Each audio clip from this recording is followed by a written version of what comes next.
Hi folks, hello. You are correct, sir. One replied, also in English, and in a pretty respectful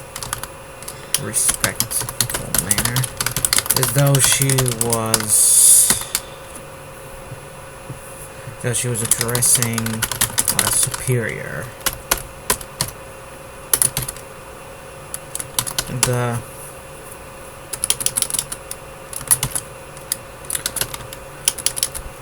What is the goal of your attack here? Gilder asked them. We are here to take this facility hostage. As part of our ongoing efforts to free this country from a corrupt government. The Moon said diplomatically. Let's see. Okay. I didn't like that talk. Seemed like they never, like these revolutionaries, never talked frankly. They were trying to overthrow a democratic, government.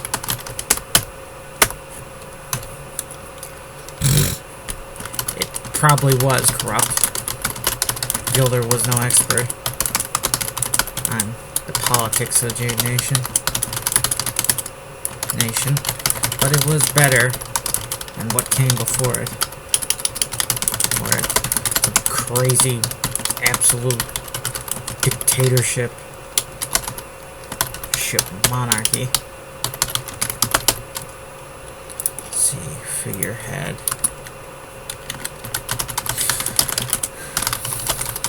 Part 3, okay. First note, and it's not for this story, it's for the other one. The dictatorship monarchy.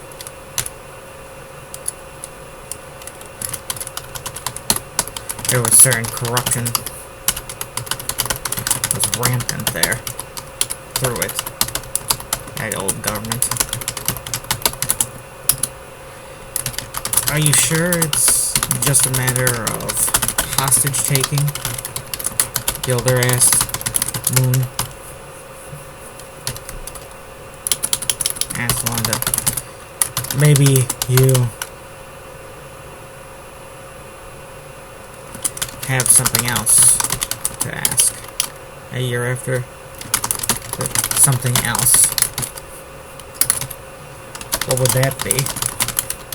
Wanda asked.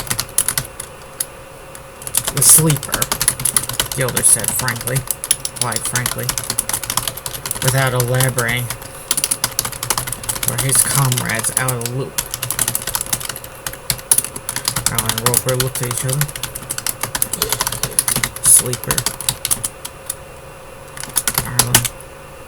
Asked Roper. Roper shrugged. First I've heard of such a thing. Roper replied. Wanda's features betrayed her. Her eyes widened a little. Hearing of a sleeper.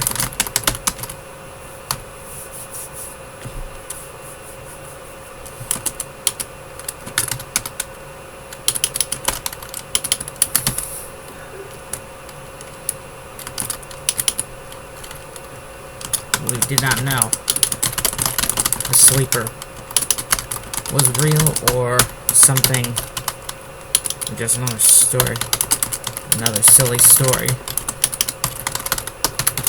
Wanda noted.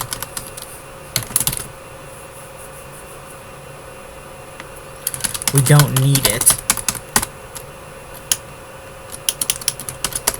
most likely.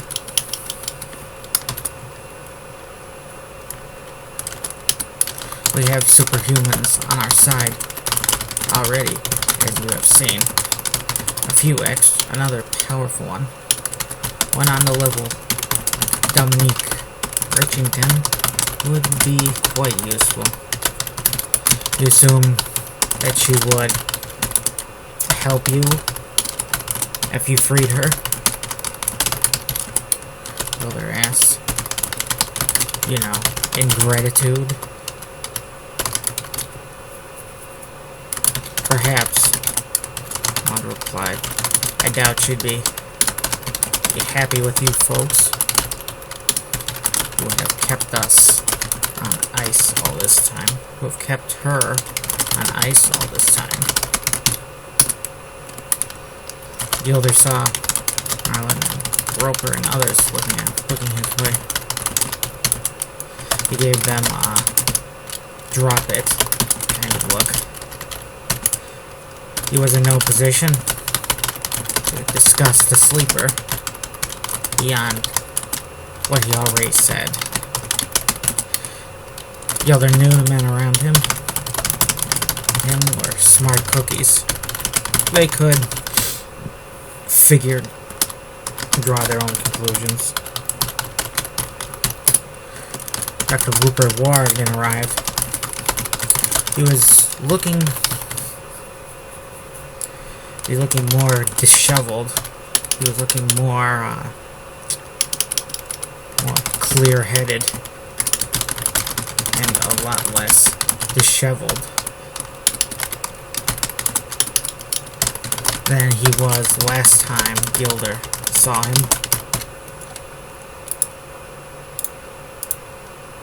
More clear-headed. Gilder had thought that it was over. Rupert thought that Rupert had suffered a mental breakdown over his dead brother, and that he would be like an inmate in an asylum for the rest of the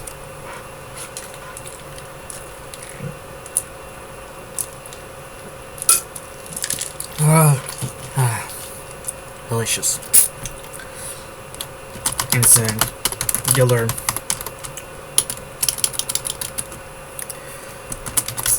the man had somehow calmed himself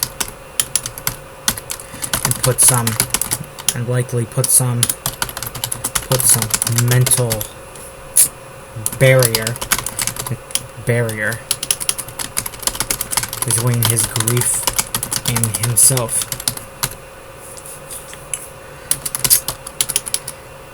At the moment, Woodward looked all no nonsense. He was almost like a military man, except out of uniform, looking to subordinates to give him the news of the day. How is the progress going? Rupert asked coldly. Gilder, tone and face cold featured. Voice and face equally cold. Think a Peter Cushing kind of attitude.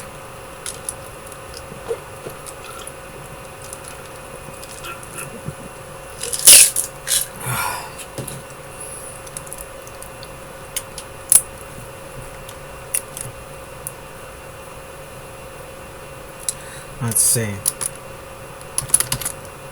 Fine. We found out they know the sleeper.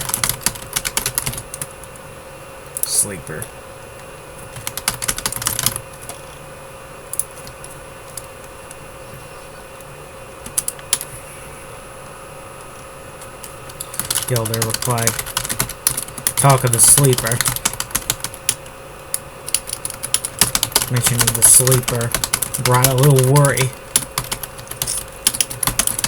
back to Rupert's face, but it was gone quickly. Back to being cold. Back to its prior coldness.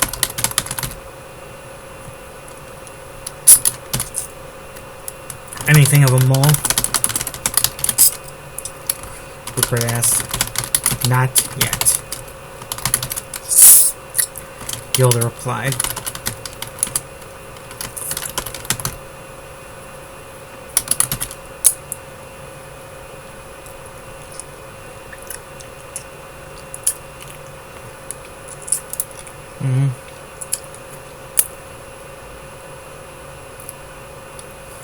Let's see.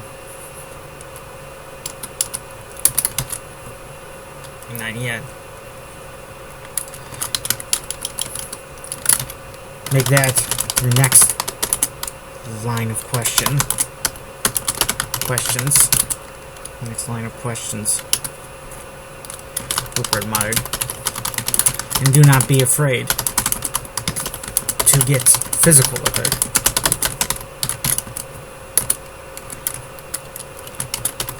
Rupert looked upon the girl. And once again, his face softened for a moment. Gilda wondered the girl's charms.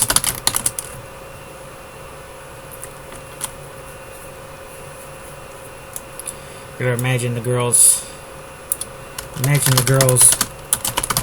charms triggered some kind of protective instinct in Rupert. Clearly, Rupert never had the pleasure of fighting some lady jade spy or commando, but Gilda had and wore. They were as ruthless as the menfolk. Maybe even more. Because a woman, they were often fighting on, because those spies, lady spies, were often fighting on their own.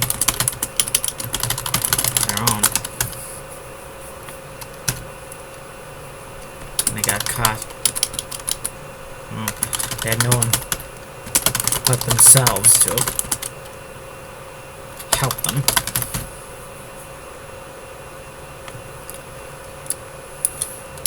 No backup. No backup. Nobody to rescue him. Let's see.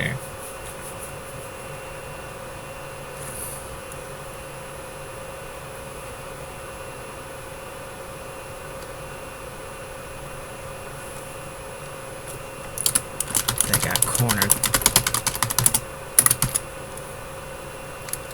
I'm not afraid to,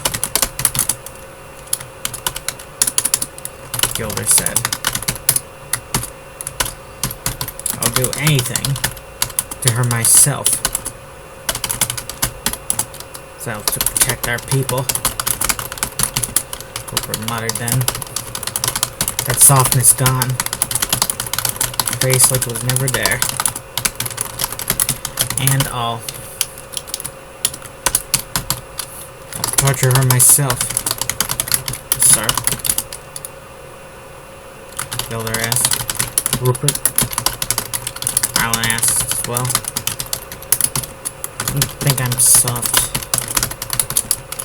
Rupert replied to both in a miserable way. I was in the resistance. Resistance in the last war.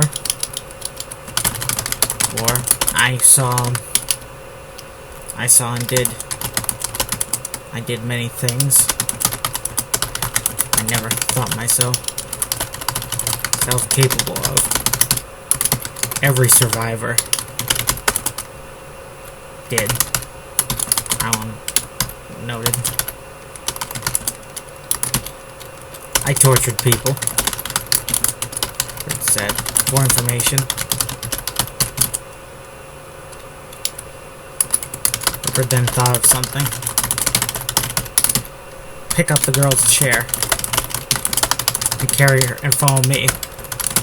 I have something that I think will get her to cooperate, Rupert said. Alan wondered if drastic measures were necessary yet, seeing how the girl had answered questions without delay. Nobody had gone rough with her. Let's count out the rope burns. Some rope burns. And she was tied to that chair.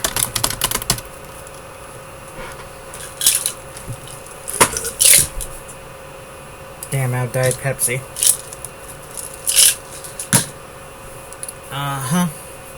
Let's see. Oh, we've got some writing done in 15 minutes. That's good.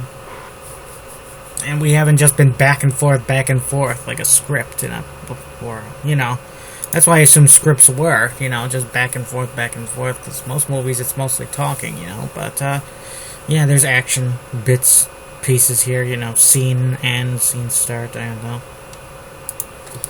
And some rope when she was tied to a chair. Where are you taking her?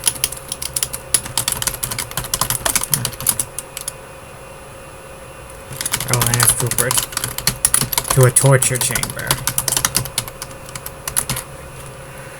Rupert replied quickly, sounding in a dark tone, almost sounding like some villain in a horror movie in that moment. A chamber created by science. The science in question ended up being something from 25,000 years ago. Old science was still science, even though people had not figured it out yet. If modern science was capable of reverse engineering all the rediscovered tech from before the Great Cataclysm, then the modern world would be much more advanced, and perhaps on its way. Arlen was a scientist.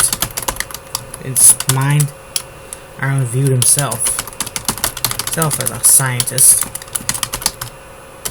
and a scientific-minded person, though he still believed in God, and he was still a firm believer in God and Jubileeism.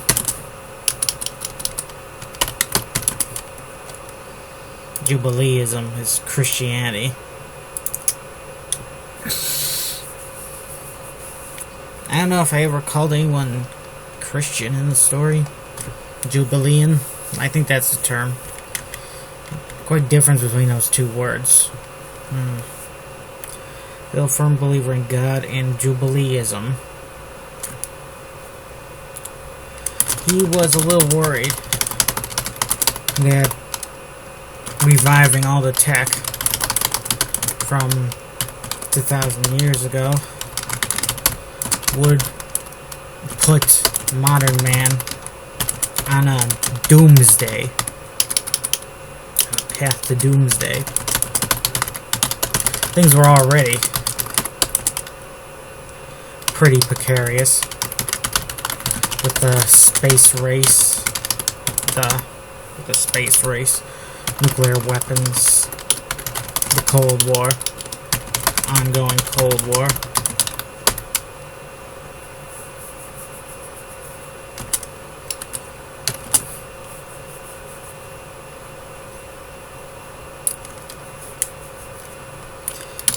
It was probably better for mankind to gradually recreate the old technology themselves,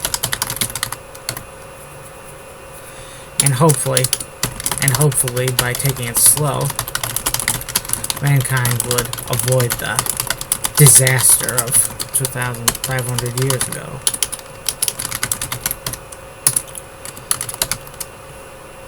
The old tech was a Crydon chamber. It was a long and tall tube with a cushion floor and various life support and freezing systems. It was one of those chambers that the Crydon people had used to freeze themselves into a corpse-like status of hibernation for 25,000 years.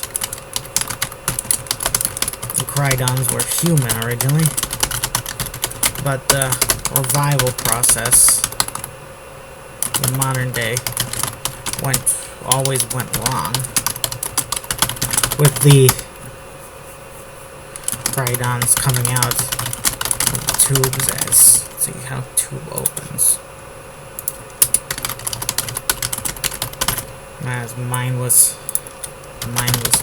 blue-skinned cannibalistic creatures. Clearly, this was not the original intent.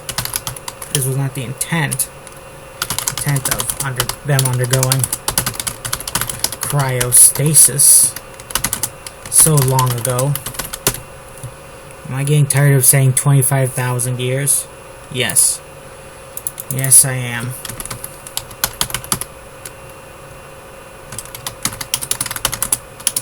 Cryonic stasis.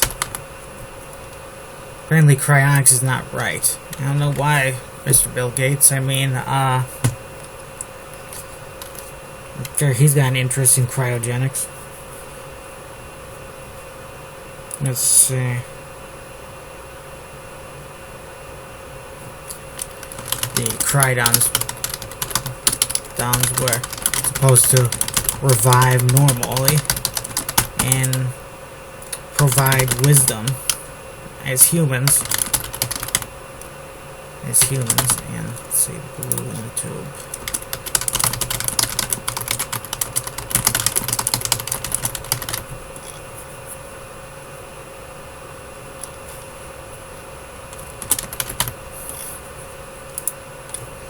Let's revive our humans and in part share the wisdom of the past.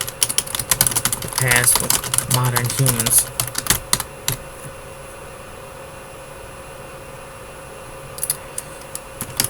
Crydons have been frozen in mass, and there were many, and they had many tombs hidden through the world of man. I would imagine they weren't just part of the known world, but spread in many other places. Crydons had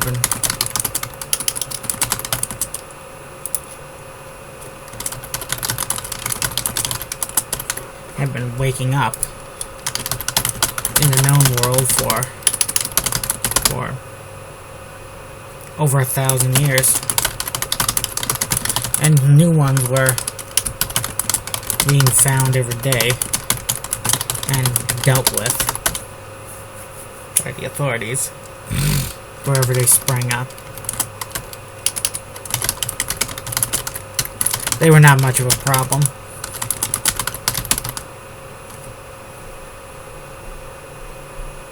They're not much of a problem since they are usually few in number when they appeared. Were they undead?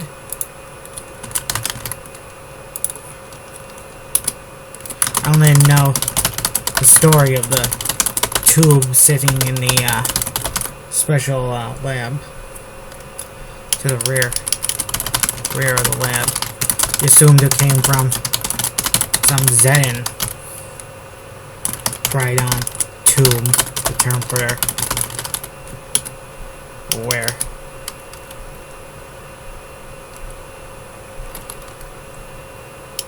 Term for a bunch of them. A bunch of tubes.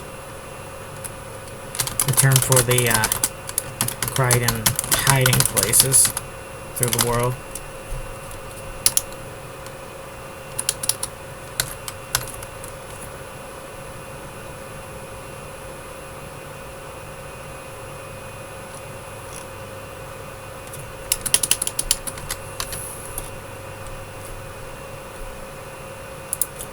The term for the storage facilities that house them. The ancient chambers that house the Crydons en masse. Let's see.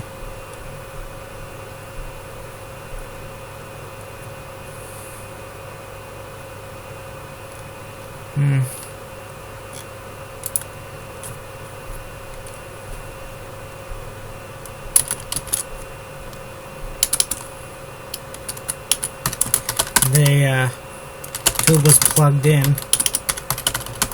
and seemingly functional.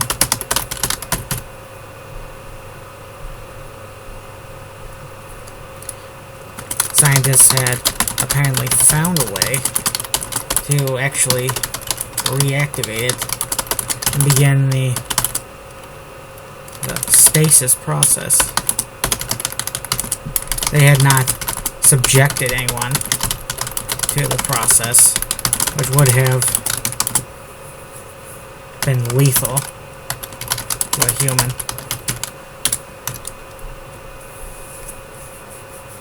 I was sure back in the war, Jade scientists would have used many human test subjects to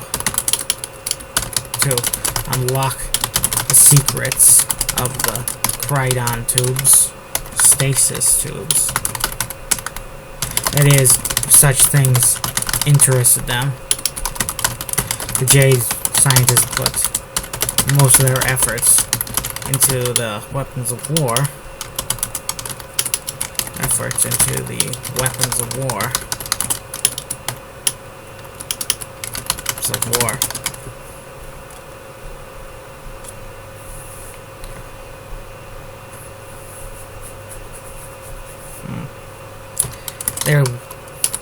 They never found a way to turn the Crydon chambers and tubes into a weapon. What are you planning, Rupert?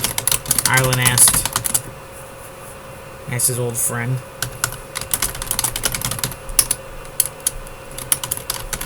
He smiled devilishly and made sure the girl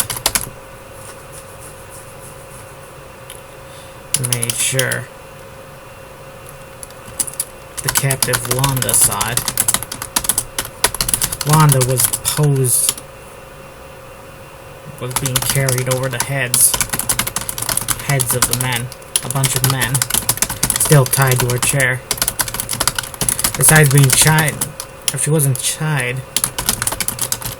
to the chair, she would have looked a bit like some tribe chief being carried around by his tribespeople.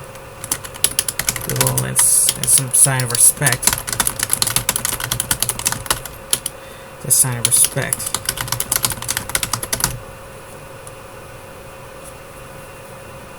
Tribespeople, is that one word? Apparently not.